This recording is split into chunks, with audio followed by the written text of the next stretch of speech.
Yo, what's going on, you guys? It's your boy 360 Stacks, and this thing, baby, representing TKOG. I made a Frankenstein monster, bro. This deck is crazy.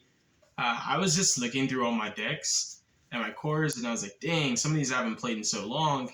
And I was just staring at my Galaxy eyes, and I was like, man, I love this deck so much. Why does it feel like it's never good enough? You know, I take it, I try and make it viable.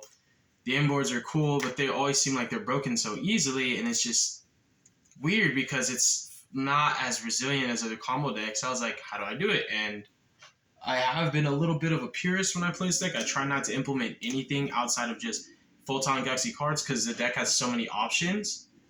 Unexploited avenues, of course, being archetype specific cards, generic cards that can like make it better. But I've always felt like the deck has such a huge toolbox that's so expansive and diverse that it's enough to utilize the cards that are not used often to circumvent for like the lack of power or consistency or resiliency or just like follow up and just to pressure boards. This deck is like an OTK machine. It puts up more damage than Cyber Dragons can, and I don't know. I feel like Cyber Dragons, Cubics, and Galaxy Eyes can put up like the most damage in the game. I know Makonko can like do more with your opponent's monsters depending on how big they are. So like the deck doesn't really struggle going second per se, especially because it just has like a hidden gem up its sleeve, being like any 2 level 8s out of nowhere at any time can just be game, depending on the materials. So it's definitely one of those decks where sometimes you just want to go second in a lot of matchups. Like you want to make crazy boards going first, and you want your boards to be like super diverse, super powerful, and not restricted into like all lights off of like Photon Sanctuary. So I cut so much, I sacrificed so much to make this list possible. You guys are going to see the fruits. I'm going to show you some homemade combos. This deck's so spicy. It's so cool. It's so like innovative to me. I love it. It's fun. It's super explosive. The turns get really, really long sometimes. I was just testing this against Chaos Synchro against my friend Valente, and it was just insane how much I was able to style and just break through boards.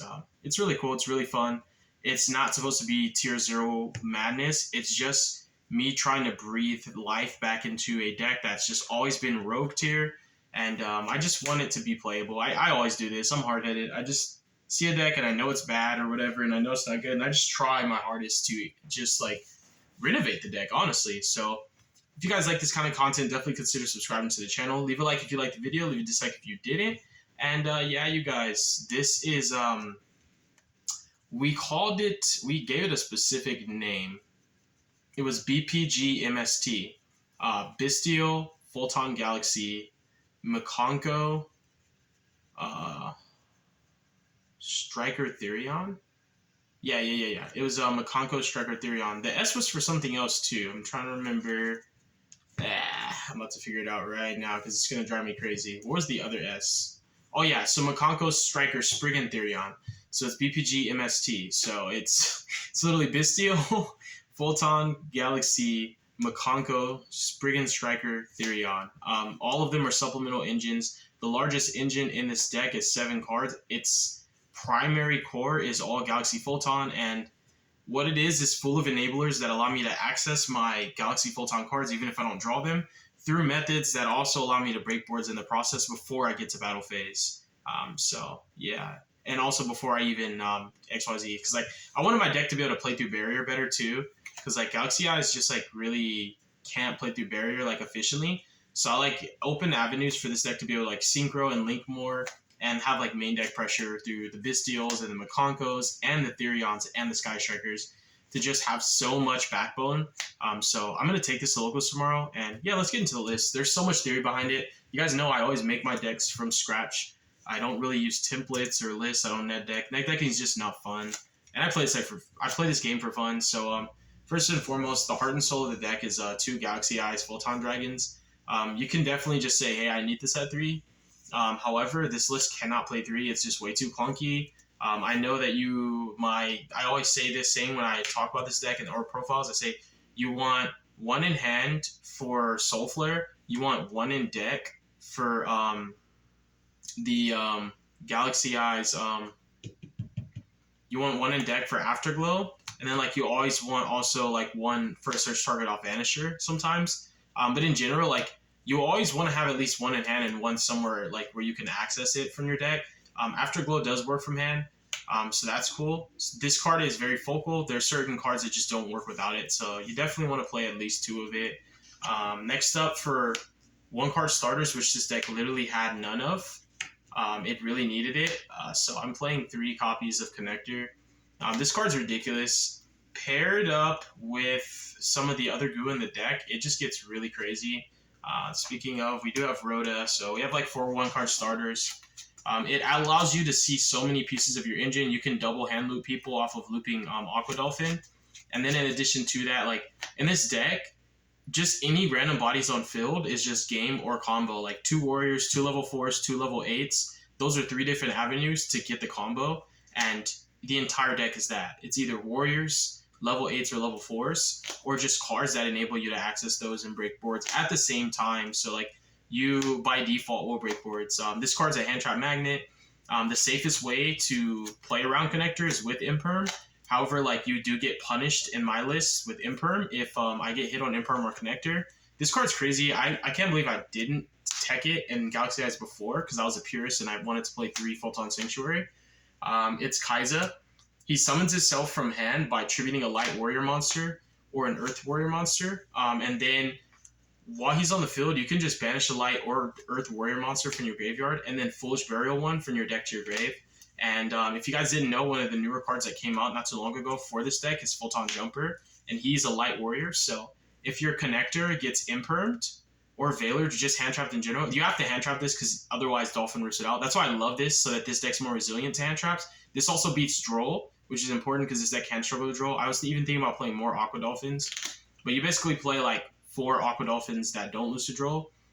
You'll basically like get hand trapped on him, Kaiza, effect, tribute him, and he gains the attack of the monster he tributes. Banish him, dump Photon Jumper. Photon Jumper's effect will add Galaxy 100, and then you'll go 100 effect to dump Emperor. Emperor comes out, and then you get your extra normal. Then you can normal summon like Galaxy Wizard. You can just basically combo past your normal summon being hand trapped, and on top of that, the other cool thing that makes this combo so broken, and that's why like I feel like high-key I'm tooting my own horn, is like this deck's so genius and wonderful. Photon Emperor is a warrior, so like if you open like Neospace Connector plus Kaiza, like you're guaranteed gonna auto beat Droll, and then you're gonna beat 2 hand traps, which is really really cool. So it's just insane because like just off of that, you already beat Imperm or Droll, and then this guy comes out, you get your extra normal, and you have 2 warriors on field to go straight into Isolde, and you still have your extra normal summon for any of the Galaxy or Photon monsters you want, which does mitigate the fact that this would eat up your normal summon. This and other cards, like you have a bunch of ways to access Galaxy 100. I even thought about teching Foolish Burial just to see it, but I have literally had no problems testing so far. So yeah, Kaiza is just crazy. Ratios dictated for me to play 2, otherwise this is the automatic 3 of, but like Galaxy Eyes, it can be clunky because sometimes you'll draw hands where like you just need something else, you know, like where it's redundant, where you already have ways to play through hand traps and you already have like warrior extenders and you've already have a way to resolve like Jumper, or you already have. So I think 2 is safe. I don't really think we need 3, but it's a crazy, crazy card that I might bump it to 3. I've tested it at 3 and it was like a little redundant, but the card is just really broken. And then I played 3 copies of Galaxy 100. I think this card is one of the most superior starters. And then also information is super important. It's one of the things that makes this deck's combo so broke because like it also plays around Super Poly. Your inboards do play into Super Poly. And Super Poly is becoming more popular. And then just knowing your matchup so that the rest of your combo, like if I see Tears in the extra deck, now instead of going into the Therion play off of Merrymaker, I'm just going to make Dweller. So I think this card is very, very integral. I like it a lot. I just love information. I love how powerful this card is. Really, really disgusting. It's a starter and an extender in one. And with your combo, when you set up the Captain Sargus, you can also get follow-up just by bouncing this back to your hand off Sargus on your turn too. Like you can do it turn 1. Which is just insane. And just literally I already have follow-up. This deck doesn't get infinite follow-up, but it does get so much follow-up that it just... I was even playing Gearfried for the Makonko combo because like you would get the Fire Dance to bring back your Hare so that you could like apply pressure in battle phase. And then that would also be like the equip you control, so you could summon Gearfried and like you literally put up a monster negate and then Hare that can allow you to just kill your opponent and then like Gearfried can take it. But like I have to find space to like I have to allocate space for that because like when I took it out, it immediately came back up again, and it's normally my search target off I sold. I either search the Gear Freed, or I search Photon Jumper, so that I just literally know I'm not going to die. My Appaloosa is not going to die. My opponent can't Zeus me. This card is actually pretty powerful. And then more starters, 3 copies of Wizard. It's safe to max out on a lot of these cards that eat your normal summon, simply because of like Emperor's effect. It's just gross. And Emperor is like Pollux, it doesn't activate. You can't really negate it. On field at least. 3 copies of Orbital. So when it comes to Orbital specifically and Photon Jumper, the also synergistic interaction that grants you even more follow-up is how the Therions interact with these cards specifically. Like Orbital doesn't have to be equipped to a Photon or Galaxy to send itself to search. You actually just send it from the field to search. So if you activate Regulus and target this Engrave and equip it, you can send it off to search and still have Regulus as negate. So you can start, this deck gets such crazy crackback. I just feel like I made a Frankenstein monster. And then Jumper, you equip him off of the Warrior Therion. And when it pops itself in another card, Jumper immediately gets this effect to search. So you just get so much extra follow-up from the Therions. And just, I think that interaction, synergistic and very powerful, made the Therions even much more worth playing, because they already helped me to like deal with back rows before I started comboing and like put up a negate to like beat Nibiru and other hand traps, but also the fact that they helped me loop my resources and consistently flow follow up every single turn, so that I have guaranteed crackback plus engine. It's ridiculous. This card's really good. I want to bump it to 3. And then I play 3 copies of Galaxy Soldier. Galaxy Soldier is phenomenal. Another cool thing with this card is the fact that like you can actually bounce this with the Makonko equip and like summon it and search again if like it was just left on the field.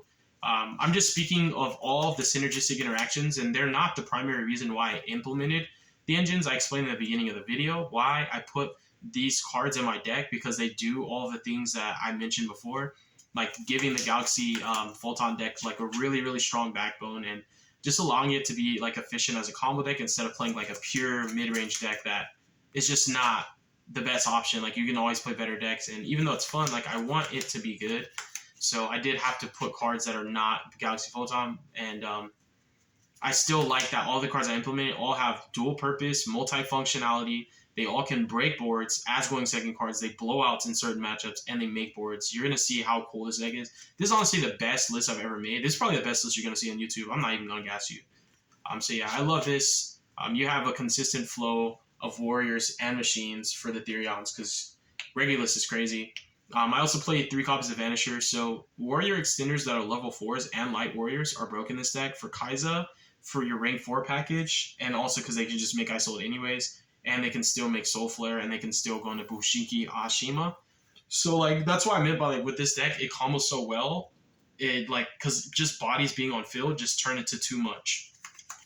So like when you try to break this deck's board and I hit you with the Photon Jumper, like you're gonna die, because like all the bodies I have on field will use their effects to pressure the rest of whatever you made, and then on top of that, I'll just convert them into materials to make more powerful cards in the process of like baiting everything out. So I like it a lot. I think this card's crazy. I want to rarity bump it too. So these are like all of the starters. These are all the starters. Every other combo is 2 cards outside of connectors, so that's why we play 4 connectors, which is just freaking insane. Honestly, very, very insane. But the deck does have pretty efficient 2 and 3 card combos. I think that connector being implemented, giving it a 1 card combo is a big deal, because it's just, if any deck can have a 1 card combo, I think it's a pretty big deal. And Isolde alone does so much. It doesn't give you the full import that you desire, but it gives you multiple routes for follow-up, and it gives you protection from Nibiru and protection from Droll and Lockbird. So connector alone beats Nib and Droll by itself. Beating Nib and Droll, which are the 2 strongest hand traps against this deck, validates even further me playing connector. So I don't think you can just look at a list and be like, don't play connector, it's not a Photon card, this is not a Photon deck. Yes, it is. It's a crazy Photon deck. For some extenders, we're on just 2 copies of Thrasher. It's a 60 card deck, and I still have space issues. This is why I don't understand how people can just play 40. There's a lot of cards I wouldn't sacrifice, because I love fun stuff. You know, I think this deck's really cool. It's really fun, and a lot of interactions wouldn't be possible if I didn't play the cards, and they come up. And I also want to enjoy every avenue and every aspect of the deck. I don't want to take interactions out that are actually impactful, not like cute stuff like, oh, these 2 work together, I'm just going to throw them in my deck just because. No, like interactions are actually impactful, where like the Photon Galaxy deck can't do that. You know, it's a lot of stuff that this deck can't do without those cards. And it also gives you coverage that the deck doesn't have by itself. But I'm just on 2. You really have 3 with Rhoda. And it's not super integral where like you have to start with him. He's just like a really good starter without your normal. He's better than Red Layer because he's a light warrior. He's a level 4. He's a Photon. His attack is 2,000 or more. He makes everything. Just 1 Afterglow. Like this deck can literally put up beyond lethal. Like if you have like Afterglow under your Prime and then you stack out Neo Prime, like this card goes crazy because like you'll literally it's insane. Like this card also can just attach Galaxy Eyes under the card as material, but like if you have Galaxy Eyes in this, like the game is literally over. Like he's gonna double his attack and attack 3 times, and he's gonna be like unaffected, and he's just like it's gross. Like it's ridiculous. It's like Ultimate Conductor that it's unaffected, so broken. So you can OTK. There's so many free OTK lines. They're literally free. Like you can literally like throw 4 cards at your opponent, save 1 or 2 for the OTK. That's why I also don't think this deck needs hand traps. I don't feel any deck outside of Vanadium is putting up a board that just literally says I cannot play. Just 1 Galaxy Knight, 1 Emperor, 1 Brave. These are all extenders. 1 Summoner. And then so that the deck actually can go infinite, because it can't go infinite without this, I play the Cleric. And the main combo, if you open up an additional level 4 on top of like your Warrior combo for I Sold, you get to go to the Cupid pitch line. I made all these combos myself from scratch, just through trial and error. And I was testing, and every time something came up, I threw it in my extra deck, and I was like, let's see how consistent and often it comes up. And if it doesn't come up enough, I'm taking it back on my extra deck. But it's been very, very consistent. This card gets added off Cupid pitch, so you have a lot of guaranteed follow-up. And you use this to put all your cards back, and then you infinitely loop it off of Soul Flare. And you also like infinitely loop it off of Galaxy Summoner, and you just like keep recurring your cards forever. So you actually can go infinite. It's like Sir Dante if you played BA back in the day. And the last extenders are just 1 Expedition and 1 Zero. Zero isn't vital as an additional target for Isold if you need to go into lines that access your Galaxy cards, as opposed to just like flat out the Isold combo by itself. So it's important for options, and then it's also like a really, really good target off of Jumper and Wizard, like so that you can get back into the game. So yeah, these cards are crazy. You don't play more because your hands do become clunky because you don't play only Galaxy and Photon. But you guys can clearly see how many Galaxy and Photon cards I play, because I know how haters be, bruv. I know they're going to say this ain't a Galaxy Photon deck, but like, it is, but it's like it isn't because I implemented so much. I just added 2. I didn't really take away. The one card that I cut that hurts is Galaxy Trance, but every time it would come up, I'm way too limited. Way too limited. Like, literally, it feels like a crutch to even activate it in this list. If you're playing pure, card's crazy.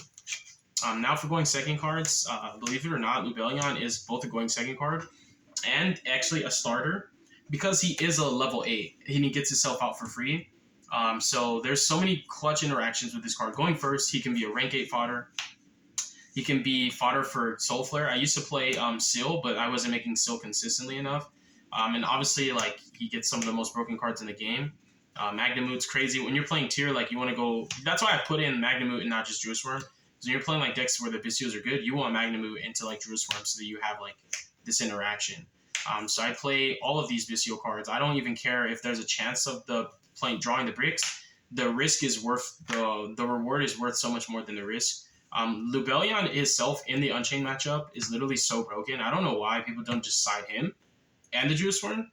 Because like you literally go Lubellion, search Juice Worm, banish the Yama, summon Juice Worm, send him off, summon Lubellion, Juice Worm effect, send Rage, and then his effect places Beast, and then Beast deals with the next threat. That's a 1 for 3 with follow-up. So that's crazy. This is ridiculous, honestly. Just too good. Way too good. So these cards are crazy. They help you to grind better. They have like a pseudo infinite. You can just keep regaining for Magnamoot and just keep going off. Lubellion also is really, really integral because in the lines where you don't have the warrior extenders and you don't have the level 4s, you can just make Captain Sargus and then use Sargus to add the Therion cards and then set up a board still. Or if you had the line that goes into what's his name? What's my boy's name? Goes into Merrymaker, it makes it even crazier. Like if you already have the line that goes to Merrymaker and the Sargus, this card just becomes infinitely more broken because now it's just adding to the board instead of being used as a development method to create the board. It's just adding to now. It's just crazy. These cards literally break boards, and it's funny how people look at these cards and like when they make a profile, they're like, here's going second cards, and stuff like this is always separate. These are going second cards. They literally are. They have to be negated. You have to negate this. Going second cards either break boards or bait negations or prevent cards. They prevent boards from being made. These can prevent boards, but I feel like this deck, it's really safe to just allow it to happen. For more, and remember how I mentioned, like I have this like genius approach or whatever with building decks. Just make sure that your non-engine is synergistic with the rest of your deck, so that if you dead draw it, it's not really a dead draw because it could be used to actually pilot the deck more efficiently and access cards that you didn't draw. So that's the beauty with like the way I built this deck, is that like you really don't draw dead hands if you draw these cards, because like these can be utilized to access the rest of your deck, or just can be used like Engage can just get Widow and just force interactions, or it gets Hornet Drones and that's a Warrior Extender. You know, that's nice to draw or whatever, but mainly it's the utility and the option. That's why like I like playing Engage and not just Hornet Drones or Widow, because like it can be either or. You're going second, you want Widow. You're going first, you want Hornet. Lubellion, you're going first, you want Magnum Move. If you're going second, you want Druid Swarm. If you're going first, you want Regain. If you're going second, you immediately play Beast Up. You guys, I'm going to sound like a broken record. It's because it has to make sense for a lot of the viewers. And then another going second card is Water. This was at 3, but I had to cut so many cards. So many sacrifices had to be made. And what I did was I cut redundancy. I cut cards, extra copies of cards I already had, like how Kaiser's at 2 and Thrasher's at 2, and certain cards are at less ratios or lower, like Expedition used to be at 3, Galaxy Zero used to be at 2, like the Photon, Galaxy Brave used to be at a higher ratio. I used to play 2 Emperors in case I drew it. Yeah, like just literally I didn't sacrifice anything. All I did was decrease ratios to make space for these cards. And that's the best way to implement cards when you're playing 60. You don't take anything out. You just sacrifice ratios of cards you already have, so you don't lose anything. You have a slight decrease in consistency to put in cards that boost consistency. So it literally balances out. And you get going second cards for your payout by like me sacrificing duplicate redundant copies, which decreases and reduces redundant hands. I also, instead of me drawing 2 Thrashers, now I draw Thrasher plus Engage, which means I have a going second card and a starter. I draw Lubellion plus Thrasher, you know, like there's like literally a science behind how I build decks, and it's really, really a good practice. It's a healthy practice. I hope my viewers always take heed. This is also the target for the combo, but like if you draw it, it's not bad. So it is a going second card. It is a starter because it's a Warrior Extender. Discolossium, I'd rather add Discolossium than flat out Regulus because it makes your grind insane. Like I just want this deck to have as much pressure and follow up and crackback as possible. And the fact that I can set up Regi and then just use Discolossium to protect the most vital part of my board. If I don't have Jumper, I can just dump Bull and then kill something, add Bull back, and then just go Bull to add to get Regulus and just keep looping them that way. Like most of the time, I prefer to go Regulus for Bull, and I'll just equip it, use his effect as Bull, target Bull and another card, pop it, kill something by battle, add Bull back, and then when he dies, you know, you literally just keep looping these cards infinitely. You don't play any other field spells, so this is always up.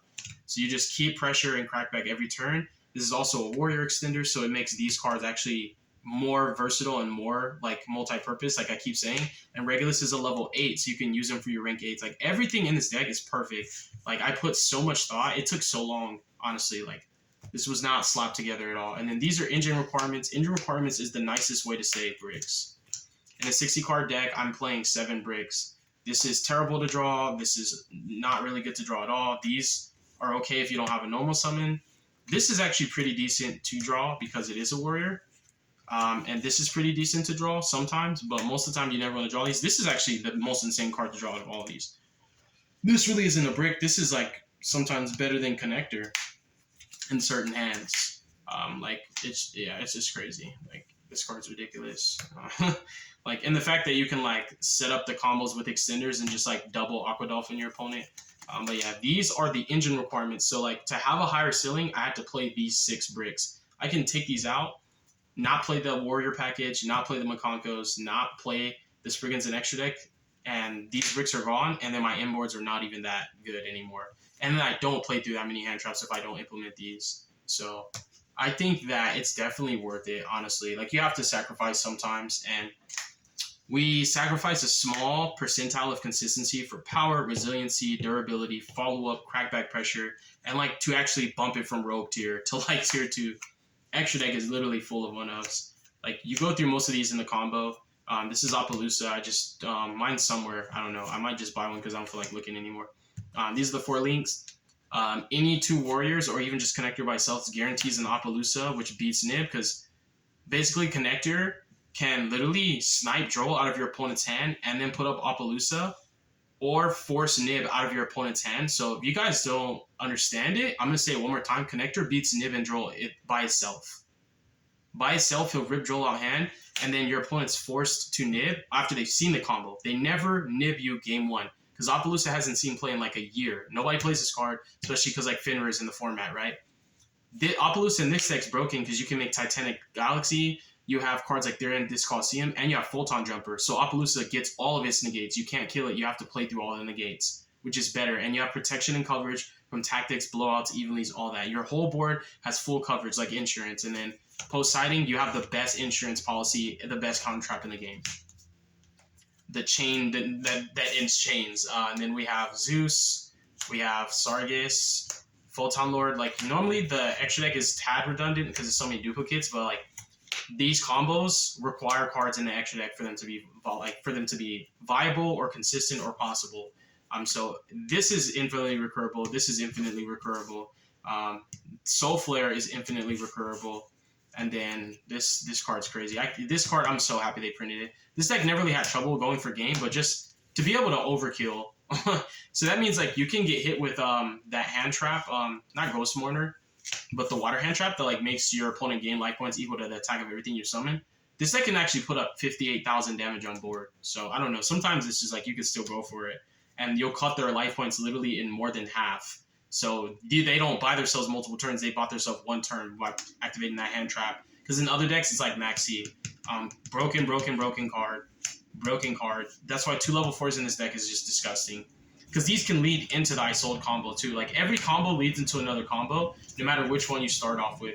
Isold is the best way to start because she gets you all the follow-up. She's a hand trap magnet, and she puts up Appaloosa, and then everything else that comes after is protected. If your opponent had Imperm, it would have already been used on Connector, which is just the smartest way to do it. Dweller because of Tier, and like everything else. Like it just Tier coming back and like cash leaving the format. So many decks that rely on the grave are just like viable again. This is like for a combo I made myself. I just want to be able to draw the rest of my engine and then search my Galaxy guy. My Galaxy, whatever his name is, the recycle guy. Like I'd be forgetting his name. It's like not Summoner, but Galaxy Cleric in the middle of my combo. Because like normally I would use Photon Lord to search Galaxy Cleric. But like when Isolde adds Photon Jumper, and Cupid Pitch adds Galaxy Cleric, you have guaranteed follow-up and a way to end your opponent's battle phase, which stops them from Zeusing you, breaking your board, killing Appaloosa, and then like you can go infinite. So that means Photon Lord can actually search Galaxy Eyes Photon Dragon and make Soul Flare an actual disruption. So I did all of this with so much thought behind it. This deck is so intentionally well made. And this card, you can leave it up so often. You just literally use Renal to bump her by 1, and then use her plus a 4 to go into this guy, and then you can leave him on field plus Appaloosa as another diverse interruption. So you get the pop off this, you get Sargus' bounce, and you get Soul Flare's pop. Because this deck can't like spot removal back row that consistently, so I feel like this is also vital for like trap matchups, and yeah. This is the most perfect list for me. God bless you guys. Make good choices. Don't hurt your brain cells. Stay tuned for future content. I'm going to check the time, and if I have time, I'll do the combo. Or if not, if we can get this video up to at least 100 likes, I will do the combo video. I don't know if I have enough time. Normally, the video cuts off around like 33 minutes. So maybe it'll cut off, but I'll try and show you guys like just what Connector does by itself really fast. The video's probably going to cut off, so you're going to hopefully not get mad at me. So just normal Connector, bring out Dolphin, rip a card from your opponent's hand, go straight into Isold, activate her effect on summon. Ogre's not in the format. People don't imperm this because a Warrior Extender beats imperm. So yeah, and imperm would have been used anyway. So if you got this far, don't feel hesitant to activate her effect, because if you got this far, there's not really any viable hand traps left. And typically, like I would add Gearfried, but space issues, so I add Photon Jumper. And depending on if your hand is going to allow you to utilize his effect, you'll add something different. That's another reason why I like having Gearfried as an option, because like this card's crazy. But what you want is if you already have follow-up, you want to add Crackback, so you can even add Bull Aim, so that on your next turn, you can start off by baiting your opponent's negates, because when they break your board, they're going to make their own.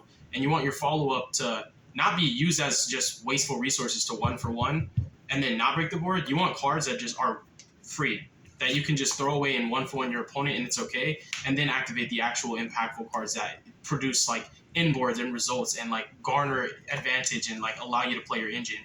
So you can even add this, it doesn't matter. You'll send one equip. I'm sure you guys have seen this combo if you play like any Makonko variants. It's just crazy. You summon out Renaud, add this back off his effect. I'm trying to move fast. Activate this, equip it to her, summon. Equip it to him, summon her, bounce him, special summon him through his effect. She's going to get a search. For the other equip, like the brick, the one that I don't like drawing, but it's really good for crackback. Because like she just OTKs for free out of nowhere. Like on top of like the Galaxy Ice package that like puts up so much damage, she makes this deck more of an OTK machine. So I love all the synergy. So this is equipped, so you already have like 2 pieces of follow-up. And then if you don't have anything else, this is already Appaloosa, which protects your entire board. This deck loses to Appaloosa. This deck loses to Nibiru a lot, like more consistently than it beats it. But if you have like any level 4 extender, like let's say you started off with literally any level 4 extender and Thrasher is like ideal, or if you just have an extender, like if you had, because Kai'Sa is crazy, you could tribute him off and do exactly what I told you to do, and then if you pay attention in the deck profile, this guy, she's gonna bump her level by 1 off of him, so she's gonna go up, you're gonna then make her a level 5 because she goes up by 1, this goes to grave, and then you can take these 2, and then you can literally go into this guy, you can draw 1 card, go ahead and add your cleric, and yeah, you could just do so many cool things. Like you just get so much advantage so quickly, and I typically do this when like my hand's already playable, so like this makes the connector extender like ridiculous follow-up, ridiculous pressure, and already guaranteed interruption. Or if you're working bare minimum just off connector, when you're right here and you already have this added and this added, you just turn all of these into Appaloosa immediately. And now your entire combo is protected, because if Imperm was available, it would have been used on connector. Like literally. Nobody wants to play into talents. And also there's like an argument where you could say if they have Valor or Ash, they would use it on him because he would rip it anyways. But like if they play in the talents, it's worse, because like now connector still was an Aqua Dolphin because talents rips a card out of their hand and they threw a hand trap at him. So now they have no hand traps and you're going to combo. So like that's what makes connector one of the most broken starters in the entire history of the game. Hand looping is just degenerate as heck. And I even thought about like lines that get me in straight up into like Omega, because like if this card synchro summon, increase or decrease it, like when I was thinking about decreasing her, I was thinking to myself, like if I decrease her to 3, like I have Galaxy Soldier, that's a level 5, I can go into Cypher Little Omega and like rip a 3rd card out, you know, hand looping with like Aqua Dolphin. Just there's just so many cool lines, there's so many things you can do with this deck, and I'll have like a fully detailed and like more thorough and in-depth combo tutorial if you guys are actually interested in the deck.